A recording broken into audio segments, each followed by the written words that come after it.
नवी मुंबईत आज सकाळी 10 ते रात्री 8 पर्यंत पाणी पुरवठा बंद। भोकरपाडा जलशुद्धीकरण केंद्र आणि मोरबे धरण ते दिघा मुख्य जलवाहिनीच्या देखभाल दुरुस्तीचं काम, तर संध्याकाळी कामोठे आणि खारघर नोडमधील पाणी पुरवठा बंद राहणार। मुंबई शहर आणि उपनगरात कोणत्याही कारणास्तव रस्ते खोदकामास मनाई। मनपा आयुक्त भूषण गराणींचे निर्देश। काँक्रिटीकरणासाठी नव्यानं रस्ते खोदकाम न करण्याच्या सूचना। बीडच्या लिमगावात मोठ्या आवाजासह आकाशातून दगड पडले। संभाजीनगरमधले एमजीएम विद्यापीठाच्या भूवैज्ञानिक शास्त्रज्ञांच्या टीमकडून पाहणी। रक्षा खडसेंच्या मुलीची छेड काढणाऱ्या आरोपींना 15 दिवसांची न्यायालयीन कोठडी। पोलिसांनी वाढीव पोलीस कोठडी मागितली होती, मात्र तिन्ही आरोपींना 15 दिवसांची न्यायालयीन। चारित्र्याच्या संशयावरून गर्भवती महिलेची हत्या। नाशिकमधील धक्कादायक घटना। गंगापूर रोडवर गळा दाबून हत्या केली आणि मृतदेह नदीपात्राजवळ टाकला। पत्नी बेपत्ता असल्याची तक्रारही दिली, पण पोलीस तपासात पतीचं बिंग फुटलं। कोल्हापूरच्या शिरोळ तालुक्यात पत्नीनं प्रियकराच्या मदतीनं पतीला संपवलं। शिरोळ तालुक्यातील धरणगुत्ती गावातील घटना। आरोपींनी मृतदेह स्मशानभूमीत पुरला होता। गडचिरोलीतील दिरंगी फुलणार परिसरात 2 नक्षलवाद्यांना अटक। नक्षलविरोधी पोलीस पथकाच्या ऑपरेशन दरम्यान कारवाई। निवडणुकीच्या काळात शून्य वीज बिलाचं वाटप। शेतकऱ्याला फेब्रुवारी महिन्यात लाखभरात बिल। ही कुणाची फसवणूक केली? कैलास पाटलांचा सवाल। सोलापूर जिल्ह्यातून शिवसेना ठाकरे गटाच्या जिल्हाप्रमुख आणि माजी आमदाराची पक्षातून हकालपट्टी। सोलापुरातील ठाकरेंच्या सेनेचे आजी माजी जिल्हाप्रमुख शिंदेंच्या शिवसेनेच्या वाटेवर असल्याची माहिती। धाराशिवमध्ये चॉकलेटचा आमिष दाखवत 4 वर्ष चिमुकलीवर 40 वर्ष नराधमाकडून अत्याचार। शिरढोण पोलिसांकडून 40 वर्ष नराधमाला अटक। गडचिरोलीत राज्य आणि केंद्र सरकारविरोधात काँग्रेसचं विविध प्रश्नांसाठी धरणे आंदोलन। गडचिरोलीत विमानतळाकरता सुपीक जमीन अधिग्रहण न करता वन जमीन वापरण्याची मागणी। जळगाव महापालिका आयुक्तांकडून 1263 कोटीचा अर्थसंकल्प। कर्मचाऱ्यांच्या 7व्या वेतन आयोगाच्या फरकासाठी 18 कोटी। जळगावात एसटी कर्मचाऱ्यांच्या विविध मागण्यांसाठी सरकारविरोधात घोषणाबाजी करत निदर्शनं। मागण्यांसाठी वारंवार पत्रव्यवहार आणि पाठपुरावा करूनही ठोस निर्णय न घेतल्यानं कर्मचारी संतप्त।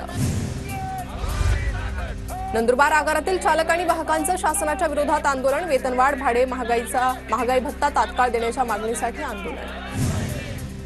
जळगावात भारतीय बौद्ध महासंघाचे जिल्हाधिकारी कार्यालयात आंदोलन। बोधगया येथील महाबोधी महाविहार बौद्धांच्या ताब्यात देण्याच्या मागणीसाठी जिल्हाधिकाऱ्यांना निवेदन। जळगाव जिल्ह्यातील आसोदा शिवारात शेतात काम करत असलेल्या शेतकऱ्यासह शेतमजुरांवर मधमाशांचा हल्ला। मधमाशांच्या हल्ल्यात शेतकऱ्यासह 6 शेतमजूर गंभीर जखमी। दरम्यान हल्ल्यात 2 शेतमजुरांची प्रकृती गंभीर असल्याची माहिती।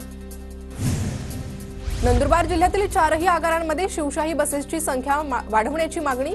मुंबई, पुणे, नाशिक या ठिकाणी जाण्यासाठी जिल्ह्यात मोजक्याच शिवशाही बस। नंदुरबार रेल्वे स्थानकावर विना तिकीट प्रवास करणाऱ्या प्रवाशांवर कारवाई। विना तिकीट प्रवास करणाऱ्या 28,592 प्रवाशांकडून 2,02,00,000ची वसुली। धुळ्याच्या शिरपूर नगर परिषदेच्या वसुली मोहिमेला गती। कर वसुलीसाठी थकबाकीदारांना नोटीस। फेब्रुवारीपर्यंत अवघी 50% वसुली, तर थकबाकी न भरणाऱ्या 60 जणांच्या नळ जोडण्या खंडित। नंदुरबार जिल्ह्यातल्या केळीला उत्तर भारतात मोठी मागणी। मुस्लिम बांधवाचा रमजान महिना सुरू असल्यानं मागणी वाढल्यानं केळीचे दरही वाढण्याची शक्यता। नंदुरबार जिल्ह्यात गहू काढणीला सुरुवात। चांगलं उत्पन्न होणार असल्यानं गव्हाला चांगला भाव मिळण्याची शेतकऱ्यांची अपेक्षा। धुळे शहरात होळी, गुढीपाडवा, दिवाळी सणांसाठी लागणारे साखरेचे हार, कंगन, नारळ बनवण्यास सुरुवात। दरम्यान साखरेच्या भावात वाढ झाल्यानं दर वाढण्याची शक्यता। धुळ्यात होळी उत्सवाची चाहूल। होळीच्या 15 दिवसाआधीपासूनच डोलचीच्या मागणीत वाढ। होळीच्या पार्श्वभूमीवर विविध आकाराच्या रंगीबेरंगी डोलच्या बाजारात विक्रीसाठी उपलब्ध। बदलापूरमध्ये एका सोसायटीत जादूटोण्याचा प्रकार होत असल्याचा महिलेचा आरोप। कुटुंबियांची सीसीटीव्हीसह पोलीस ठाण्यात धाव। जादूटोण्याचा प्रकार नसल्याचा पोलिसांचा दावा।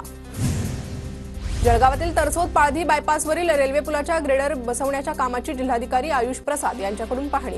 पुलावरील सर्वात मोठ्या 56 फुटाच्या ग्रेडरची 165 टनाच्या क्रेनच्या माध्यमातून लॉन्चिंग। जळगावातील जिल्हाधिकारी कार्यालयात बेशिस्तपणे वाहन उभी करणाऱ्या 20 जणांवर दंडात्मक कारवाई। वाहन तळाव्यतिरिक्त अन्यत्र वाहनं उभी केल्याचं निदर्शनास आल्याचं वाहतूक पोलिसांची कारवाई। गुलाबराव पाटील बोलत असताना आदित्य ठाकरेंनी बसून प्रश्न विचारला। आदित्य ठाकरेंनी प्रश्न विचारताच गप्प बसा, बोलू नका। आदित्य ठाकरेंना गुलाबराव पाटलांनी रोखलं। पुढील 4 महिन्यात राम सातपुते विधानभवनात दिसतील. माढ्याचे माजी खासदार रणजितसिंह निंबाळकरांचं मोठं वक्तव्य. विधानसभा निवडणुकीत त्यांचं थोडं गणित चुकलं होतं, निंबाळकरांचं वक्तव्य. निवडणुकीच्या काळात शून्य वीज बिलाचं वाटप, शेतकऱ्याला फेब्रुवारी महिन्यात लाखाभरात बिल, ही कुणाची फसवणूक केली, कैलास पाटलांचा सवाल. सोलापूर जिल्ह्यातून शिवसेना ठाकरे गटाच्या जिल्हाप्रमुख आणि माजी आमदाराची पक्षातून हकालपट्टी. सोलापुरातील ठाकरेंच्या सेनेचे आजी माजी जिल्हाप्रमुख शिंदेंच्या शिवसेनेच्या वाटेवर असल्याची माहिती. मनमाड कृषी उत्पन्न बाजार समितीत छगन भुजबळांना धक्का. बाजार समितीतील 12 पैकी 6 संचालकांनी सोडली भुजबळांची साथ. भुजबळांची साथ सोडत 6 संचालक सुहास कांदेंच्या गटात. येणाऱ्या काळात युवा सेना महापालिका निवडणुकात दिसणार. 3ही महापालिकेत महायुती सरकारचा भगवा झेंडा फडकणार. पूर्वेश सरनाईक यांनी विश्वास व्यक्त केला. MSRDCच्या जॉईंट MD पदी वैदेही रानडेंची नियुक्ती. एकनाथ शिंदेंनी नेमलेल्या कैलास जाधवांना सेवामुक्त होण्याचे मुख्यमंत्री फडणवीसांचे आदेश. महायुतीच्या सर्व आमदारांसाठी छावा चित्रपटाचं विशेष स्क्रीनिंगचं आयोजन. स्पेशल स्क्रीनिंगला शिंदेंच्या शिवसेनेच्या आमदारांची गैरहजेरी. उपमुख्यमंत्री एकनाथ शिंदे देखील स्पेशल स्क्रीनिंगला अनुपस्थित. अखेर सांगली आगारामध्ये पडून असणाऱ्या शिवशाही बसेस दुसऱ्या ठिकाणी हलवल्या. स्वारगेट प्रकरणानंतर सांगली आगारातील एकूण 11 शिवशाही बसेस आणि 1 खासगी बस प्रशासनाच्या आदेशानंतर हलवल्या. गुलाबराव पाटील बोलत असताना आदित्य ठाकरेंनी बसून प्रश्न विचारला. आदित्य ठाकरेंनी प्रश्न विचारताच गप्प बसा आदित्य ठाकरेंना गुलाबराव पाटलांनी रोखलं. पुढील 4 महिन्यात राम सातपुते विधानभवनात दिसतील. माढ्याचे माजी खासदार रणजितसिंह निंबाळकर यांचं मोठं वक्तव्य. विधानसभा निवडणुकीत त्यांचं थोडं गणित चुकलं होतं, निंबाळकरांचं वक्तव्य. मनमाड कृषी उत्पन्न बाजार समितीत छगन भुजबळांना धक्का. बाजार समितीतील 12 पैकी 6 संचालकांनी सोडली भुजबळांची साथ. येणाऱ्या काळात युवा सेना महापालिका निवडणुकात दिसणार. 3ही महापालिकेत महायुती सरकारचा भगवा झेंडा फडकणार. पूर्वेश सरनाईक यांनी केला विश्वास व्यक्त. MSRDCच्या जॉईंट MD पदी वैदेही रानडेंची नियुक्ती. एकनाथ शिंदेंनी नेमलेल्या कैलास जाधवांना सेवामुक्त होण्याचे मुख्यमंत्री फडणवीसांचे आदेश. महायुतीच्या सर्व आमदारांसाठी छावा चित्रपटाचं विशेष स्क्रीनिंगचं आयोजन. स्पेशल स्क्रीनिंगला शिंदेंच्या शिवसेनेच्या आमदारांची गैरहजेरी. उपमुख्यमंत्री एकनाथ शिंदे देखील स्पेशल स्क्रीनिंगला अनुपस्थित. अखेर सांगली आगारामध्ये पडून असणाऱ्या शिवशाही बसेस दुसऱ्या ठिकाणी हलवल्या. स्वारगेट प्रकरणानंतर सांगली आगारातील एकूण 11 शिवशाही बसेस आणि 1 खासगी बस प्रशासनाच्या आदेशानंतर हलवल्या.